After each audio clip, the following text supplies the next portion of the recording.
At geldi, at geldi dediniz. At geldi abi. Karşınızda Taldirin. Kimsin lan sen Taldirin? Ben kimim? 26 yaşında hala daha üniversite okuyan, zamanını e-sporda geçirmiş bir kişiyim. Ya kafi mi? Kafi bir cevap bence. Boyun kaç abi? Boyum 1.48'den 1.50 abi. Böyle bir olay var nedense. İnsanlar benim 1.50 olduğumu düşünüyor. O yüzden ben buna devam ediyorum. 1.48'den 1.50'yim. Kilo? Kilom 70-71 falan. 1.48'e 70 kilo biraz fazla. Yani işte olduğu kadar. Şişmanlık da bir zayıflıktır sonuçta. Nerelisin abi peki? İstanbul'dayım. İstanbulluyum daha doğrusu doğma büyüme. Babam da öyle, dedem de öyle. Peki hangi takımlısın? Çok eskiden takım tutardım. Çok eskiden kastım, sana şöyle söyleyeyim. En son gittiğim maç Fenerbahçe'nin Altay'la mıydı neydi? Oynadığı maçtı Kadıköy'de. O da artık 2000 kaç ediyorsa yani bilmiyorum. O zamandan beri ne futbolda ne baskette takım tutuyorum. Daha çok Türkiye takımlarını tutuyorum. Kim yurt dışında bizi temsil ediyorsa ben de onu tutuyorum. Ama küçükken Beşiktaş'ın da Fener'in de maçlarına gittiğim, desteklediğim oldu yani ama küçüktük yani. Bilinçli yaptığımız şeyler değil. En çok merak edilen sorulardan biri. Thaldrin. Nasıl okunuyor tam olarak bilmiyorum. Bence Thaldrin diye okunması lazım ama. Evet, öyle okunuyor. Bütün yabancılar da öyle söylüyor ama benim için dert değil. Thaldrin. Genelde bana Taladrin diyen bile duydum ben. O yüzden benim için dert değil abi. Peki Thaldrin. Nick'inin anlamı nedir? Abi nick'im, insanlar çok şey bekliyor ama gerçekten nick'imin en ufak anlamı yok. Google'a girdim, random name generator yazdım, böyle buldum. Bu kadar. Başka hiçbir olayı yok. O zamanlar WoW oynuyordum. World of Warcraft oynamışsındır sen de ya da duymuşsundur diye düşünüyorum. Tabii Orada canım. nick bulmak zordu eskiden. Randomize eden bir sistem yoktu. Ettiği de çok kısıtlıydı. Hep alınmış oluyordu. Genelde Google'a yazardı insanlar WoW name generator diye. Ben de oradan buldum. Taldir'in nick'i senin hayatına hiç etki etti mi? Yani bir faydalı mı oldu yoksa başka bir nick ister miydin ya da direkt Berke diye mi bilinmek isterdin? Hiç fark etmez ya. Şöyle bir yan etkisi oluyor bana. Hani etkiden kastımız bu olabilir. Hiçbir oyunda nicklerimi alamıyorum. Tek derdi bana o oluyor yani. Kendi nicklerimi kullanamıyorum. En büyük sıkıntı o yani. Onun haricinde hiçbir Ama şey bu yok. biraz şeyden galiba. Nick'in Taldir'in olmasından değil de ünlü olmandan kaynaklanan bir sorun galiba. Genelde Türkler alıyor, evet. Eğitimine giriyorum direkt. İlkokul, ortaokul, lise, üniversite ne yaptın? Zaten ilk kimsin lan sen dediğimde hala öğrenciyim dedin. En baştan başlayalım. İlkokulu abi ben İlhami Ahmet Örnekal diye bir okul var Göztepe'de, Bağdat Caddesi'nde. Belki İstanbullular vardır, biliyordur. Orada başladım. İlkokulda 8 sene olaraktı bizim dönemde. 8 sene boyunca orada okudum. İlköğretim, ortaöğretimi. Sonra liseye büyük umutlarla lise sınavına girdim. Fena çakılarak, yani fena çakılarak demeyeyim de bizim dönemde işte 1500 tane falan birinci çıkmıştı. Öyle bir dönemin şeyindeydi. O zaman Eee OKS miydi? Senle biz aynen, yaşıtız son herhalde değil mi? OKS. Sen 94'lü değil misin? Ben üçlüyüm. Ha, tamam, ben 4'lüyüm. Senden bir dönem Ha, küçüğüm o okey. zaman.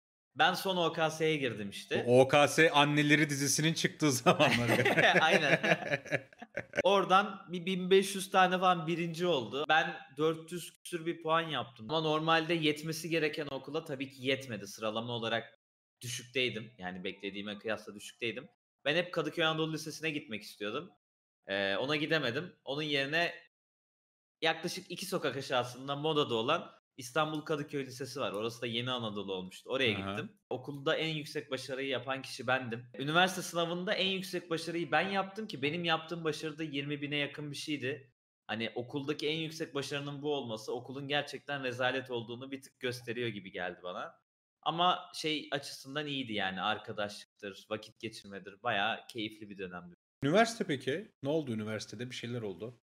Üniversitede bir şeyler Galiba oldu. anladığım kadarıyla sen mezun olmak istiyorsun ama seni çok sevdikleri için bırakmıyor okul. Birazcık öyle oldu. 2012'de girdim abi ben okula ilk. Aha. 2012-13 döneminde. Birazcık çalışkan bir öğrenciyim. En azından öyle söyleyeyim. Hazırlık okumak istedim. İngilizcem iyi olmasına rağmen. Çünkü sınav çok yormuştu beni. Ben sınav döneminde her şeyden uzaklaştım. Bilgisayarı falan bıraktım. Hiçbir şey yapmıyordum. O Aha. dönem basket oynuyordum mesela. Basketi de bıraktım. Tamamen sınava odaklanmıştım. O yüzden dedim ki bir hazırlık okuyayım. Hani boş geçer çünkü hazırlık bilirsin. Hele Hı biliyorsan hı. İngilizceyi tamamen boştur yani senin için. 2012 idi o dönem.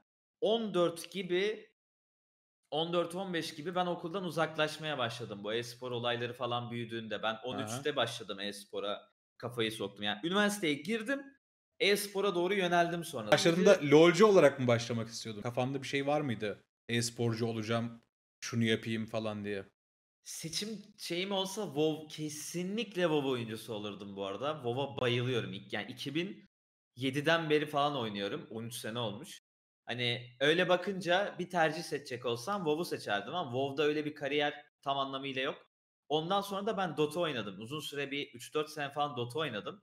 Hı hı. Dota'yı da çok istedim ama Dota'da da çok şey yoktu. Yani Türk çok komüniteleri şey yoktu yok dediğim aslında WoW'un community falan. var.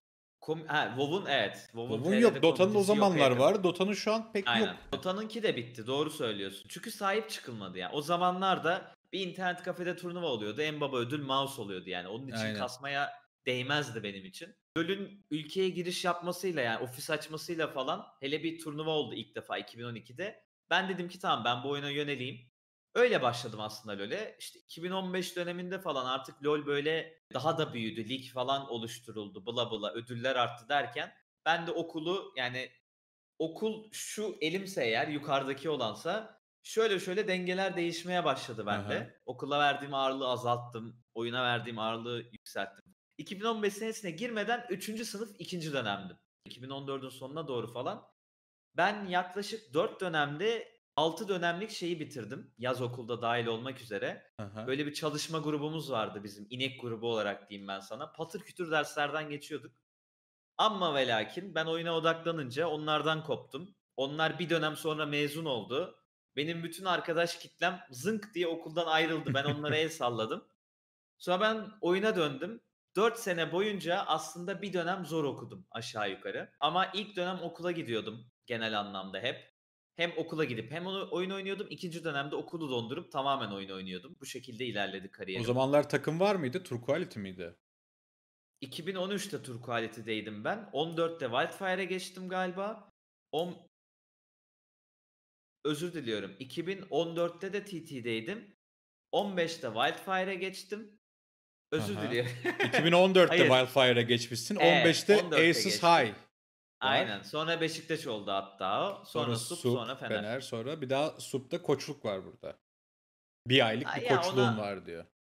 koştuk demeyelim. Yardımcı olabileceğim her şeye kafa sokmak istedim aslında. Yani olay ondan ibaretti. Benim bir yardımım dokunacaksa dahil olayım şeklindeydi. Üniversite zamanında bir anda e-spora girdiğinde ailen ne dedi sana? Yani desteklediler mi yoksa böyle oğlum yani ne yapıyorsun sen falan mı dediler? Şöyle oldu o daha çok. Ben aslında daha önceden girmek istiyordum bu işlere. Bu işlere dediğim, ya ben oyunları iyi oynuyordum. Hep iyi oynadım aslında. Ben öyle düşünüyorum en azından. Mesela ben WoW'a ilk başladığımda 2007'de ben 13 yaşındaydım. Hı 13 hı. yaşında WoW'da oynadığım serverda erişilebilecek en yüksek dereceye eriştim. Birinci oldum serverda. Yani bunu 13 yaşında yapınca ben dedim ki tamam ben oyunları iyi oynuyorum teknik olarak. Bir yatkınlığım var.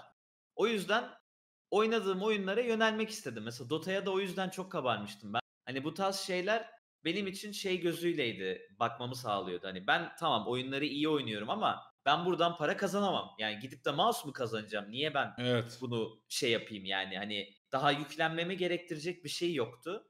Ama Riot'un girmesiyle bu benim gözümde değişti. Aileme de şöyle bir şey söylemiştim zaten. Daha doğrusu bu konuda anlaştık babamla ve annemle. Üniversiteye girdikten sonra ne yapmak istiyorsan yapabilirsin dediler bana. Ben de dedim ki tamam ben oyun oynayarak para kazanmak istiyorum. Onlar da okey. Üniversiteni bırakmadığın sürece kafi dediler. Ben de bırakmadım. Yapabildiğimi yaptım. Şimdi kaldığım yerden devam ediyorum. Peki gurur duydular Tabii. mı sende? Gurur duyuyorlar mı şu an? Şöyle diyeyim abi, bunun en kısa özeti budur benim için. Ben küçükken de çok bilgisayar oynardım. Lise zamanında falan Knight Online çok oynadım. Yani deli gibi oynadım. Hı hı. Öncesinde de çok oynadım. O dönemlerde mesela benim babam bilgisayarla çok içli dışlı, bilgisayar mühendisi. Mesela normalde sallıyorum çok oyun oynayan bir çocuğun ailesi ne yapar? İşte modemi saklar, ne bileyim kablo saklar. Babam Hı. içeriden BIOS'un pilini söküyor. Ya sıkıysa o BIOS pilini anla ve bul yani. 13-14 yaşında çocuk bunu nereden bulacak, nereden bilecek? Ben zamanla işte ilk modemden başladı bu. Adım adım gitti. Annem yapardı genelde. İşte modem saklanırdı. Ben yedek modem buldum. Sonra saklanılan yerleri çözdüm falan filan. İşte sonra o ilerledi. RAM'di. RAM'den BIOS piline geçtik falan. Olabildiğince engeller çoğalıyordu böyle önümde. Hani Direkt elini kolunu öğrenmem gereken. bağlasalar daha iyiymiş aslında. Aynen, böyle engelleri zorlaştırıyorlardı bir tık bir tık ama, ilk başta böyleydi. Sonunda da sana şöyle söyleyeyim, 2015'ten örnek vereyim. Beşiktaş'la biz mesela Brezilya temsilcisine karşı oynamıştık. Annem ve babam en önde oturup bağıra bağıra bizim maçı izleyenlerdi yani. Hani Vay be. oradan oraya gelmiş oldu teknik olarak. Özeti bu yani. Vay be. Ufak bir tüylerim kalktı sen böyle söyleyince Allah. Yayıncılık şu an nasıl gidiyor? E-spordan sonra. Mesela ben senin yerinde olsam ya da çoğu seni takip eden insan senin yerinde olduğunu düşünse şey derdi. Ya e-sporu bıraktı. Bir koç olsun, koçluktan devam etsin ya da bir takıma menajer olsun ya da bir tane kendi takımını kursun. Hani bir şekilde e-spordan bu kadar ekmek yedi. E-spora artık daha da fazla oyunculuğun dışında bir şeyler versin diye bir beklenti içindeydi. Ama sen yayınlara döndün. Niye? Şimdi sana 3 tane, belki 4 olacak ama ana başlık veriyorum dobra dobra. Bir, okulu bırakmam gerekiyordu e-spora devam etmek için çünkü dondurma hakkım bitti. Aha. O yüzden okulu ya bırakmam gerekiyordu ya da e-sporu bırakmam gerekiyordu. Ben e-sporu seçtim. Bunda da en büyük etmenlerden bir tanesi, oyunu oynayamamak değil. Yani, genelde oyuncular oyunu oynayamadığı için bırakır. Ben oyunu oynayamadığımdan ya da keyif almadığımdan bırakmadım. Daha çok okulu bitireyim, sonra bakarım gözüyle bıraktım. Bu birinci etmen. Aha. 2'nci etmen, yani yaklaşık 8 sene, 7-8 sene boyunca profesyonel oynamak çok yorucu bir şey abi. Yani 24 saatin yaklaşık 15 saati Allah'ın her günü aynı oyunu oynuyorsun ve oyun zaten kendini tekrar eden bir oyun. Ya, oyuna giriyorsun, level 1'sin, 18'e kadar adam kesiyorsun, item alıyorsun, bla bla. Bu tekrar tekrar 7 sene boyunca Allah'ın her günü oynanınca bir süre sonra bu zaten keyif olmaktan çıkıyor. Sen iş gözüyle bakıyorsun. Bunu daha iyi nasıl yaparım, bunu daha iyi nasıl yaparım gözüne dönüyor. Bu da biraz beni bunalttı açıkçası. Hani nefes almak istedim bir bakıma, öyle Aha. söyleyeyim. 2'ncisi bu. 3'üncüsü, yayıncılığı zaten seviyordum. Başında da ben en çok yayın açan, e-sporculardan biriydim, e-sporcuyken bile. Çünkü tek başıma oyun oynamayı sevmiyorum ben. Hani insanlarla interaktif olmayı seviyorum. Mesela biz küçükken abi 7. sınıfta işte 12-11'li yaşlarımızda insanlar böyle sokakta toplanıp işte ne bileyim saklambaç oynar ya da bir oyun oynar yerden yüksek bla bla. Biz cuma günleri toplanıp birbirimizin evlerinde buluşuyorduk. Böyle bir 6-7 kişi arkadaş grubuyduk. Oturuyorduk abi. O gün artık board game mi oynayacağız, Monopoly mi oynayacağız ya da Aha. bilgisayardan mesela Tomb Raider oynuyorduk sallıyorum. Bir kişi oynuyordu. Herkes hep beraber aslında Twitch'in temel versiyonu gibi. Biri oynuyor, diğerleri muhabbet ediyor arkada. Onlarla muhabbet ediyor. Hep böyle yapıyorduk. Bu da benim çok hoşuma gidiyordu açıkçası. O yüzden Twitch'e yatkınlığım da belki sempati beslemem buradan kaynaklanıyordu ya da yayıncılığa diyeyim. Aha. Yayıncılık beni çekiyordu. O yüzden yayıncılığa geçeyim dedim. 4'üncü etmen de para. Yani kısacası bu. Peki abi memnun musun şu anki yayıncılık kariyeri nasıl gidiyor sence? Bunu bir kariyer olarak görüyor musun? Önce onu sorayım. Aslında görüyorum ve ben, yayıncılıktan memnunum. Şu açıdan memnunum, yani ne yapmak istiyorsam onu yapıyorum. Yayıncılığın en güzel kısmı da o bence. Ya, beni bağlayan ya da sınırlandıran etmenler yok. Mesela ben bugün yayın açmayacağım desem açmayabilirim ya da sallıyorum bugün bunu oynayacağım dersem bugün onu oynarım. Ya, bu iplerin kendinde olma şeyi, nasıl diyeyim, dükkânın varmış gibi. Yani o gün ben o dükkânı açmak istemiyorsam açmayabilirim Ve o dükkânda muhabbeti. istediğin şeyi satabildiğini düşün aslında. Bugün ben hocam peynir satacağım. Bugün ekmek satacağım yani kafana ne eserse gibi. Aynen öyle. Çünkü e-sporda böyle değildi yani. Daha çok ipler senin elinde değil, belirli bir yarış içerisindesin gibi yani. Rekabet ortamı daha farklı. Tabii ki yayıncılıkta da rekabet var da ben daha çok kendim nasıl eğleniyorsam, chat nasıl eğleniyorsa onun üzerine ilerliyorum. Rekabetimsi çok bakmıyorum. O yüzden bu şekilde keyif alıyorum. Buna yöneliyorum. Şey kaygın yok değil mi senin böyle? Ulan bugün niye 800 izlendim? İşte yarın acaba 700 mi izleneceğim? Böyle izlenme kaygın var mı? Şimdi şöyle bir şey var. Hani abi bugün 500 izlendim. Niye böyle 500 izlendim sorusunu soruyorum kendime. Ama dikkatimi çeken şey şu oluyor. Mesela inanılmaz güzel bir yayın geçiyor o gün. Mesela chat'te belki şu an o zamanlardan hatırlayan vardır. Bir kere Human Fall Flat oynadık abi. Ben karnım bu kadar ağrıyıp da hani yüz kaslarımı hissetmediğim bir yayın geçirmedim. O kadar güldük yani. Ama mesela o yayını çok insan izlemedi. Çünkü chat'te çok insan yoktu. Ben üzüldüm bu konuda. Yani keşke ben bunun duyurusunu yapsaydım. Spontane gerçekleşmeseydi ya da spontane gerçekleşirken daha çok insan olsaydı. Çünkü Aynen. o kadar komikti ki. Hani bunun, kaçmış olmasına üzüldüm. Genelde bunlara üzülüyorum, öyle söyleyeyim. Kemik kitlenin, ne kadar çok olursa o kadar iyi oluyor senin için. Çünkü asıl olayı onlar görüyor. Spontane olaylar her yayın izleyen insanlara yaşanıyor ya da onlar tanık oluyor. O yüzden ben daha çok ona bakıyorum yani kemik kitlemi büyütmeye ve onları ödüllendirmeye çalışıyorum.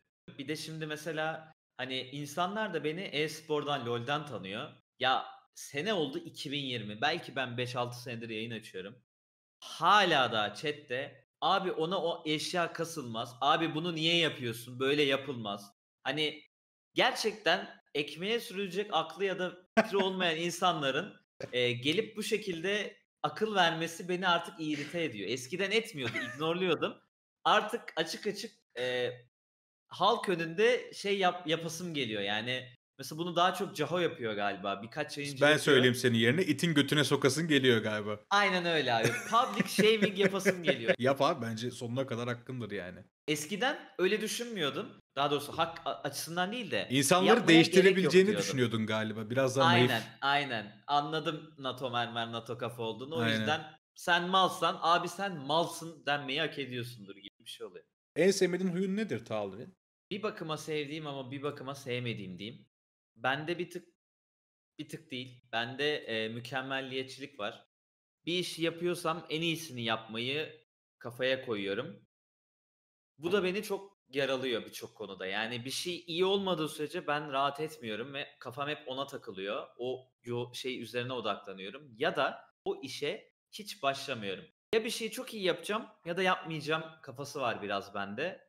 Ben bunu hiç sevmiyorum. Peki ünlü müsün abi sen sence?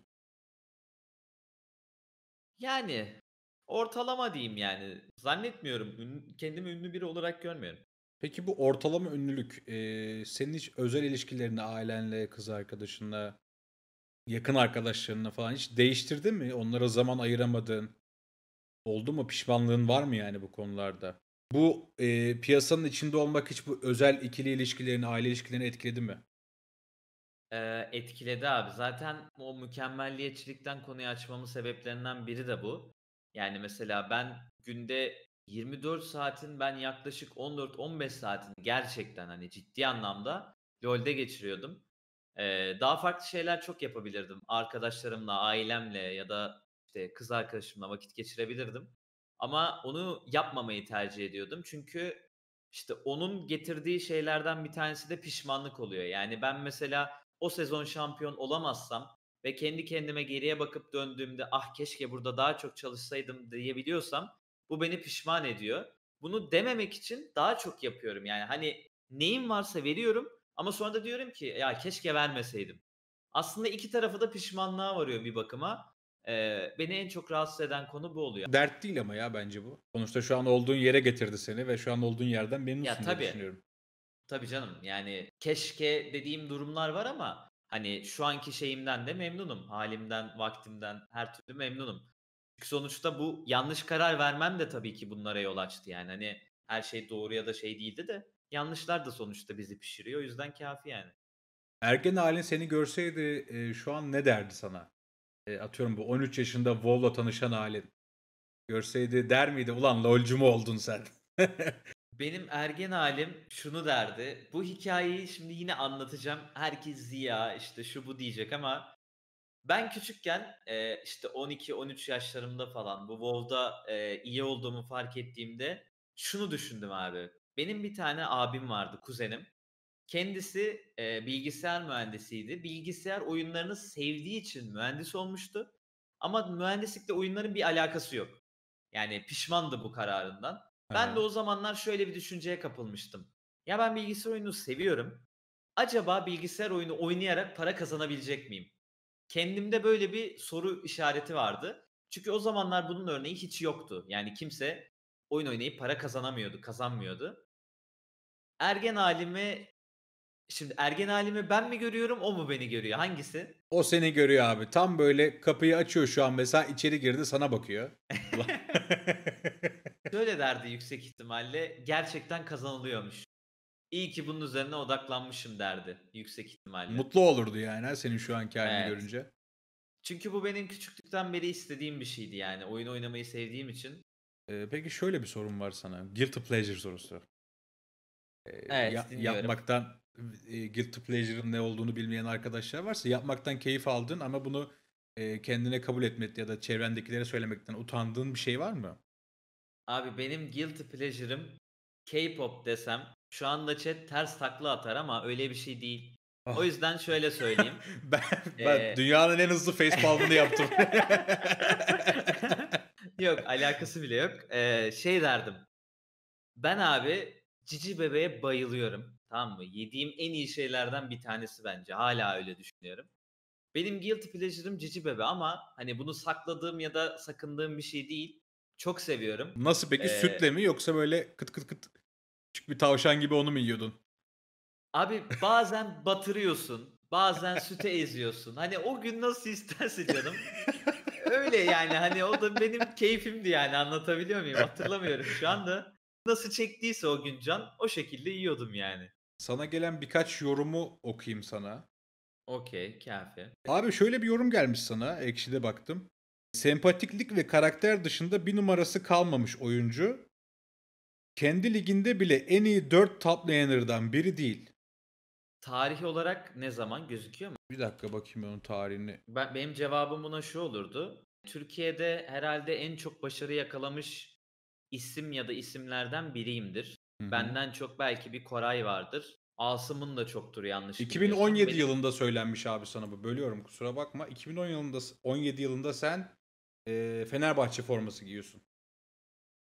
Yani bizim şampiyon olup Worlds'e gittiğimiz, Türkiye'deki en yüksek başarıyı yaptığımız dönemde bu söyleniyorsa bunun tek bir, ihtimali kalıyor geriye.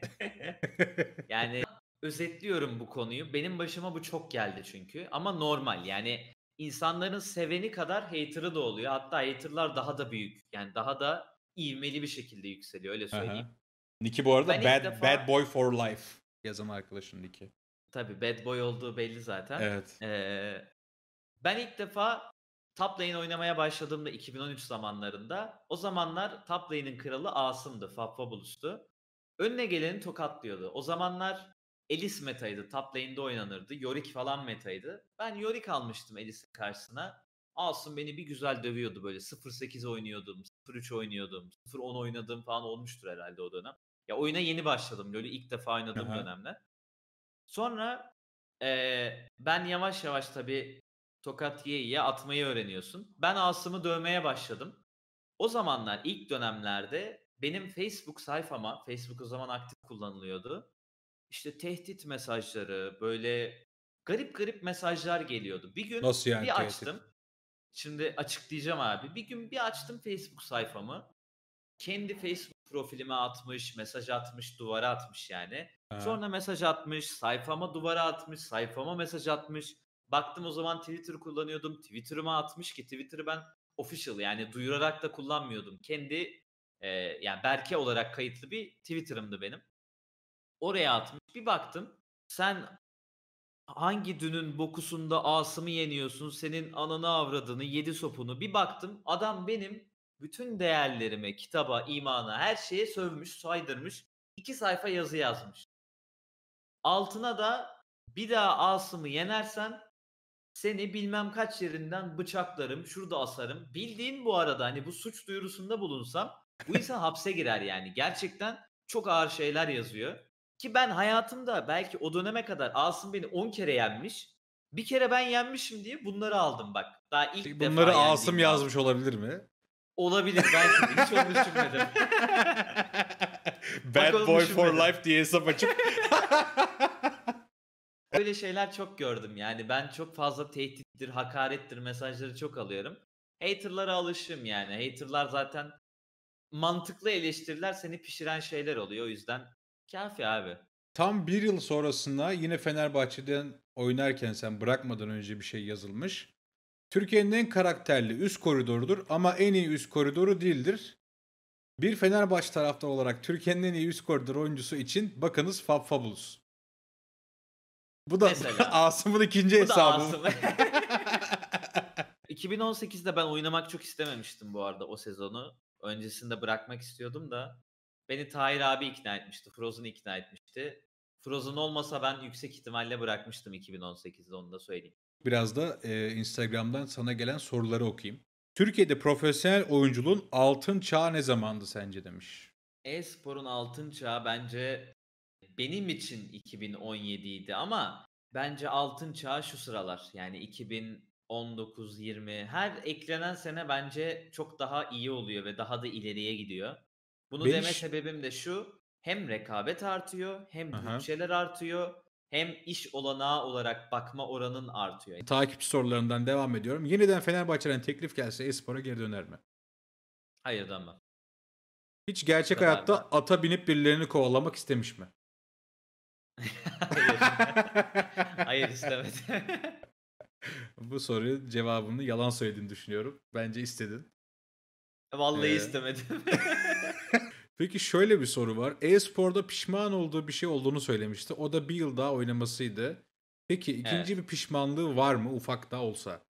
Yok. Yani o da pişmanlık denmez yani. Benim planım şampiyon olup bırakmaktı. Gerçekten benim hedefim Worlds'te gruplara kalmaktı. Buna yapıp bırakmaktı. Bunu yapıp bırakmadığım için pişmanım aslında. Bir sene daha oynadığım için değil yani. O karar da bana ait. İyi ki Aha. vermişim. Bir hedef koydum kendime ve o hedefi uygulamadım. Ona pişmanım. Arenaya dönme ihtimali nedir? Yani bu e-spor camiasında LoL şart değil demişler. Böyle bir esneklik sağlamışlar sana. Yani e-spora herhangi bir şekilde herhangi bir yerinden döneceğimi şu an için düşünmüyorum.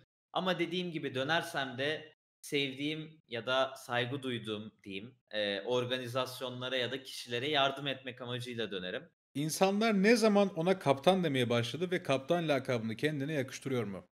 Yani bu benim yakıştırıp yakıştıramayacağım bir lakap değil. Bence bunu Şey diyeyim, memnun insanların musun diye soralım o yakıştırmasıyla zaman. bağlı. Aslında memnunum. Ortak bir dil yaratıyor insanlar ve benim aramda. Bu beni çok memnun ediyor. Yani yolda gören bir insan da bana aynı şekilde seslenebiliyor. Bir lakap olarak benim üzerime kalmış oluyor ki bu güzel bir şey. Yani insanlar beni sempatik ve herhalde gerçekten lider açısından gördükleri için kaptan etiketi bana yapışmış kaldı. E-spordan beridir. Bu da Beşiktaş dönemine tekabül ediyor yanlış bilmiyorsam. O zamanlarda başladı. Memnunum yani. Hani olmasını ister miydim? Evet, isterdim. Olduğu için de memnunum. E-spor kariyerindeki aldığın yabancı takım teklifleri var mıydı? Varsa hangi takımlar? Çok teklif aldım. Yurt dışından, özellikle Avrupa'dan çok teklif aldım. İlk teklifi de hatta Wildfire döneminde aldım. Yani Wildfire dönemi dediğimiz 2014 sanırsam. Aynen, O dönemde aldım. 2013-2014. 2015'te aldım, 2016'da aldım, 2017'de aldım. Yani ben hep yurt dışından teklif aldım ama benim verdiğim bir söz ve kafaya koyduğum bir hedef vardı. Bunu da hep söyledim. Okulu ben götürürken e-spora devam etmek istiyordum. Ama yurt dışına gittiğim hiçbir senaryoda okulu götürmem mümkün değildi. Eğer ki iyi bir takımdan teklif gelseydi, mesela iyi bir takımdan örnek vermek gerekirse TSM olsun. Yani Broken Blade'in aldığı gibi bir teklif bana zamanında gelseydi giderdim. Ama bana gelen teklif, mesela sallıyorum, Misfits gibi ya da dördüncü ila sonuncu sıralar arasında diyelim. Bir takımdan geldiği için ben gitmeye değer görmedim. Hobilerini sormuşlar. Yayıncılık dışında ne yapar? Kaldırın diyorlar. Abi benim sevdiğim şeyler, basketbolu çok severim. Basket oynamayı severim. İzlemeyi de severim. Piyanoyu çok severim. Ama piyano hiç çalmadım. Öğrenmek istiyorum. Çünkü yani şu anda bilmiyorum ve öğrenmek istiyorum. Ama dinlemeyi de çok severim. Yani piyanoya nedense sempatim var. Bayağı hoşuma gidiyor.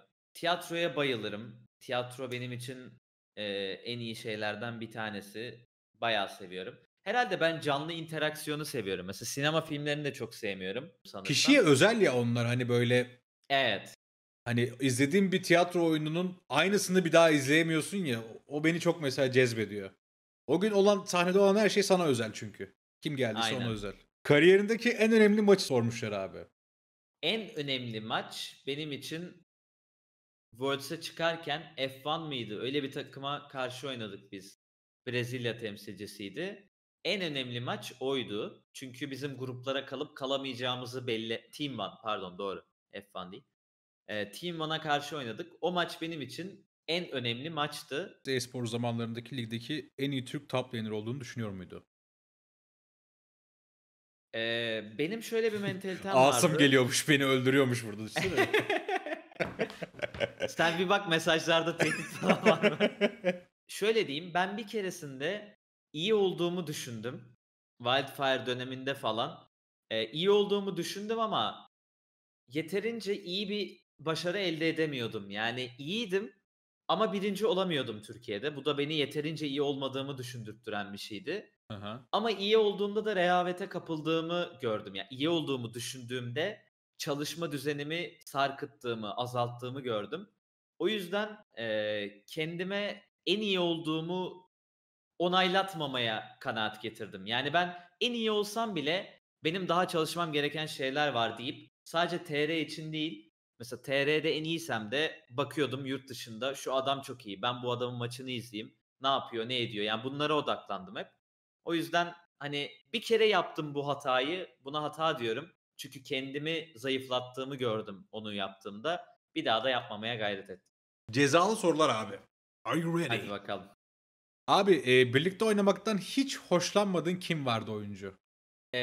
Bunu şimdi açık açık söylüyorum burada ki bunu önceden de söyledim sanırsam. Takımda beraber oynamayı en sevmediğim kişi Kaan olmuştu. Ben Elvint'le bir süre beraber oynadım. O zamanlar mid lane oynuyordu. Oynadığımız zaman bütün antrenmanlara geç gelirdi. Scrimleri trollerdi. Takım içi inanılmaz kaoslar olurdu. O zaman bizim jungle Mami'ydi. Mami ile çok kavga ederlerdi. Bla bla yani takım mesela Kaan'dan öncesi ve Kaan ile kısmı vardır o takımın. Çok karman çorman olmuştuk. Kaan'la zaten bir ay falan oynadık. Sonra yollar ayrıldı o dönem. Öyle bir şey var yani. Kaan'ı severim ama takım içinde, takım şeyi olarak, attitude açısından, davranış açısından çok beğenmediğim bir yapısı var. En kötü oyuncu birlikte oynadığın. Buradan Birlikte isim oynadığım, sayabilirim birlikte istersen. oynadığım. Önümde bütün birlikte oynadığın oyuncular var şu an bak. Move, Frozen, Padden, Japone, efendime söyleyeyim Düşüneyim. Chaser, Zergsting. Zergsting deme, Zergsting'i ben çok seviyorum. Ne olur Zergsting deme. Şunu Only diyeyim 30. sana. Dur, şunu diyeyim. Zergsting oynadığım en yetenekli oyunculardan biri. Hani bunu gönül rahatlığıyla söylüyorum çünkü sadece bir oyunda sınırlı değil onun oyun zekâsı. Gerçekten birçok oyunda iyi o. O tamamen oyun zekâsıyla alakalı çok yetenekli bir oyuncu. Zergsting'in ben uzunca bir süre robot olduğunu düşünmüştüm. Böyle. Hani Bir kısmen robot ama söyleyeyim yani. neyse bir dakika, en iyi oyuncu demedim ben. En kötü oyuncu dedim. Tamam Bak dur devam edelim. Stomaged, Chaser, Move, Roulette, My Pleasure, Naru. Ko Koray değil ama Koray diyesim geldi nedense buna. Eee, ama Koray değil yani. Koray En da kötü demezsin oynadığım ama yani. oyuncu yok yok en kötü oynadığım oyuncu Japone'ydi ya. Vallahi. Harbi mi? Eee, Bahadır ilk geldiği zaman gerçekten oyun hakkında en ufak fikri yoktu. Yani birçok şeyi bilmiyordu. Ciddi anlamda birçok şeyi bilmiyordu. Biz onu öğretmek için çok uğraştık yani. Ben de Frozen'da çok uğraştık. Frozen'a sorsanız o da anlatır aynı şekilde yani. Bahadır'a sorsanız Bahadır da yalanlamaz. Gerçekten hiçbir şey bilmiyordu ama çok şey öğrendi. Yani onu açık açık söyleyeyim. Ama ilk geldiğindeki hâli Bahadır'ın gerçekten rezaletti. En ufak fikri yoktu. En toksik oyuncu. Bunun cevabı herhalde E Kaan. muhtemelen Kaan ama yani çok toksik oyuncularla da oynadım yani. Kaan sadece değil. Mesela hatırlıyorum Reos'ta vardı. Belki chat'ten hatırlayanlar olur. Yasin de çok toksik bir oyuncuydu. Yakın zamandan örnek verelim. Move da çok toksik bir oyuncuydu. Düşünüyorum. Neyi vardı mesela? Toksik'e bir örnek verebilir misin? Şöyle örnek vereyim. Bu da Move'la alakalı bir örnek olsun. Mesela bir maçı kaybediyorsun abi. 2-0 kazandığın bir seri olsun. 3 maçta bittiğini düşün. ya da 1-0 önde o seride. Bir maç kaybediyorsun. Oyuncu sana diyor ki beyler boşuna oynuyoruz. Bırakıyor klavyeyi mesela sökmeye başlıyor. Bizim eve gitmemiz lazım. Biz bu takımı asla yenemeyiz. Mesela bu toksik bir davranıştır. Anlatabiliyor muyum? Yani odadaki bütün havayı bir anda kapkaranlık yapar böyle. Resmen bulut çöker odaya. Bu mesela kötü bir davranıştır. Peki abi, ben memnun oldum. Geldiğin için teşekkürler. Son bir istek Ben isteyeceğim teşekkür senden ederim. takipçiler için. Herkese bunu soruyorum meraktan. Takipçilere bir kitap, bir film, bir şarkı önerisi. Ama böyle the one Oo. book, the one movie, the one song. Sanatçı önermek istiyorum şarkıdan Olur, o da ziyade. olur. Benim için zaten benim takipçilerim bilir. Önereceğim, sanatçı Barış Manço'dur tartışmasız. Vay be. 7'den 70'e diye bir program vardı Evet. hatırlarsın. Adam Hatırlarım. olacak çocuk vardı. Ben oraya katıldım, tamam mı? Ben, o programa çıkan o zamanın çocuklarından bir tanesiyim. Bak, ben Barış Manço'yu zaten severdim. Programa da katıldığım için daha çok sevdim. Film konusunda şöyle söyleyeyim, bilim kurgu hayranıyım. Bilim kurguları çok severim. Benim için en etkileyici, klişe bir film önerisi olacak ama, Interstellar diyeceksin galiba. Interstellar da çok iyiydi, Inception da çok iyiydi. Ama benim vereceğim örnek Inception olacak. Yani bunu bir film diyeceksem eğer Inception'ı söylerim. Bayağı, bayağı severek izlediğim. Bir de böyle açık uçlu yani sonu senin yorumuna bağlı olan şeyler benim çok Aha. hoşuma gidiyor. O yüzden bunu söylerim. The Book. Son zamanlarda okuduğum ve beğendiğim bir kitap, distopya kitabı Cesur Yeni Dünya. Cesur Yeni Dünya. Aldous Huxley. Aynen bu. Bunu öneriyorum kitaba da. Abi çok teşekkür ediyorum geldiğin için. Ben çok memnun oldum. Ben teşekkür ederim ağırladığın için. Gayet güzel bir sohbetti. Arkadaşlar, Kimsin Lan Sen'in 3. bölümünün konuğu Thaldrin'di. Bu arada Türkiye'de nickini tek doğru söyleyen insan olarak bunda gurur duyuyorum. Aşağıya aşağıya yorum yazın. Bir dahaki programda kimi görmek isterseniz diye. Beğenin, abone olun, zili mili açın. Öyle bir sürü şeyler varmış. Onları zaten biliyorsunuz. 4. bölümde görüşürüz. Öpüyorum sizi. Thaldrin'in de vedasını alıp sizi onunla baş başa bırakıyorum. Hepinize teşekkür ediyorum arkadaşlar. Hem sorularını yöneltenlere hem de beni ağırlayan Bilici'ye. Kendinize çok iyi bakın. Sağlıcakla kalın. Görüşürüz. Şimdi esas soruları konuşuyoruz kanka. Twitch'e özel Hadi sorular bakalım. bunlar. Yo, aslında öyle hiçbir şey yok. Böyle bir şey dedim ama öyle bir şey yok yani. Among Us bile geçebiliriz şu an. Her şey olabilir.